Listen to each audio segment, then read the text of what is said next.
የከተማና መሰረተ ልማት ሚኒስቴር ከተለያዩ ሀገራት ተሰደው የሚመጡ ስደተኞች በከተሞች የመኖር ፍላጎት እያስከተለ ያለው የህዝብ ቁጥር መጨመርና የተለያዩ ፍላጎቶች ማሻቀብ እንዳሳሰበው ገልጿል። ለዚሁ ችግር ዘላቂ ምላሽ ለመስጠት የአውሮፓ ህብረትን ጨምሮ የተለያዩ ዓለም አቀፍ የረድኤት ተቋማትና አገራት ጋር በመቀናጀት ስደተኞችን በዘላቂነት ለማቋቋም እየተሰራ ነው ብሏል ሚኒስቴር መስሪያ ቤቱ። ይህ በእንዲህ እንዳለ ታዲያ ለዚሁ ፕሮጀክት የገንዘብ ድጋፍ ማድረጉ የተገለጸው የአውሮፓ ህብረትን ጨምሮ ረድኤት ድርጅቶችና ሀገራት ድጋፍ ከመቀነስ እስከ ማቆም መድረሳቸው በርካታ የሲቪል ማህበረሰብ ድርጅቶችን ስጋት ውስጥ ከከተታቸው ሰነባብቷል። ጉዳዩን ሪፖርተራችን ደስዬ ልባይ በዝርዝር ተመልክቶታል።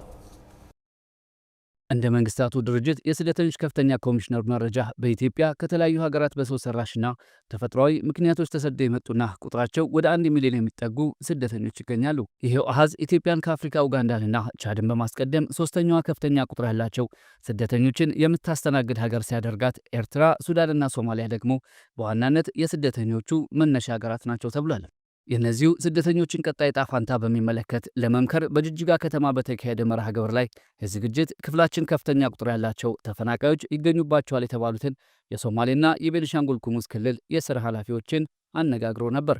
ኃላፊዎቹም ከጎረቤት ሀገራት ከሚመጡ ስደተኞች በተጨማሪ እንደ ሀገር በአንዳንድ አካባቢዎች ተከስተው በነበሩና አሁንም ድረስ በቀጠሉ ግጭቶችና የተለያዩ ተፈጥሯዊ አደጋዎች ሳቢያ ከቀያቸው የተፈናቀሉ ዜጎች ቁጥር መጨመር በተለያዩ እንቅስቃሴዎቻችን ላይ ጫና እየፈጠረብን ነው ብሏል። ዋና በተለይ የአካባቢ ማህበረሰብ ላይ ተጽዕኖ የሚያፈጥራቸው ብዙ ነገሮች አሉ። በትንሹ ብንወስድ በውሃ፣ በትምህርት፣ በጤና ሰርቪሶች እነዚህ አንዱ ኢኮኖሚካሊ ያለው የዋጋ ንረት ይጨምራል። በተለይ ደግሞ የኛ ትንሽ ለየት የሚያደርገው የሀገር ውስጥ ተፈናቃይ ብቻም ሳይሆን የውጭ ሀገር ተፈናቃዮች በተለይ የደቡብ ሱዳንና የሳውት ሱዳን ድሮ ያው እንደምታውቀው አሶሳና በተለይ አሶሳ ዞን አካባቢ ያሉት የደቡብ ሱዳን ነበረ ተፈናቃዮች ፊጂዎች። አሁን ግን ቅርብ ያው ከአንድ ዓመትና እዛ በፊት በሱዳን ውስጥ በተቀሰቀሰው እርስ በርስ ግጭት ከፍተኛ የሆነ የሰው እንትን አለ። ስለዚህ ካምፕ ውስጥ የሚኖር አለ፣ ከካምፕ ደግሞ ገባ ወጣ ብሎ የሚኖር አለ። ሆይታ ደግሞ ካምፕም አልፈልግም ደግሞ ተሰብስቦ ደግሞ ከተማ ውስጥ በተለያዩ ቦታዎች ላይ ቤት ተከራይተውና ሰርቶ ከማንኛውም ሆስት ኮሚኒቲው አብሮ መኖር አሉ። ስለዚህ እነዚህ ነገሮች በሆስት ኮሚኒቲው ላይ የራሱ የሆነ ያፌክት አለው ማለት ነው። እዚህ ሲመጡት የሚቀጠሙት ችግሮቹ ማአት ናቸው። ለውሃው የተያዘ፣ ለጤናም የተያዘ፣ ለትምህርትም የተያዘ ያው ሰርቪሱም እስካሁን አልተገኙም። ማለት ጅጅጋም ያለው አሁን ብዙ ፍላጎት ስላለ ማለት ህዝቡም እየበዛ ነው እንደ ቅድም የተጠቀስኩት። የእነሱም አሁን ሲጀምሩ ሲመጡት ያው ችግሩ አሁን ቀስ በቀስ እየፈታንን፣ ግን ችግር አይጠፋ መቼም ችግር አለው እኮ ማለት ነው። እንደ ክልሎቹ የሥራ ኃላፊዎች ገለጻ በሶማሌ ክልል ከፍተኛ ቁጥር ያላቸው ስደተኞችን በመያዝ እንደ ሀገር ከቀዳሚዎቹ አንዱ እንደሆነ በሚነገርለት የቆሎጂ ስደተኞች መጠለያ ካምፕ ብቻ ከ500 በላይ ተፈናቃይ አባወራዎች ይገኛሉ። በተጨማሪም በቤኒሻንጉል ጉሙዝ ክልል ከ130 ሺህ በላይ የሀገር ውስጥና የውጭ ሀገራት ተፈናቃዮች ይገኛሉ የተባለ ሲሆን 30 ሺህ የሚሆኑት በክልሉ ከተማ አሶሳ እንደሚገኙ ነው የተገለጸው።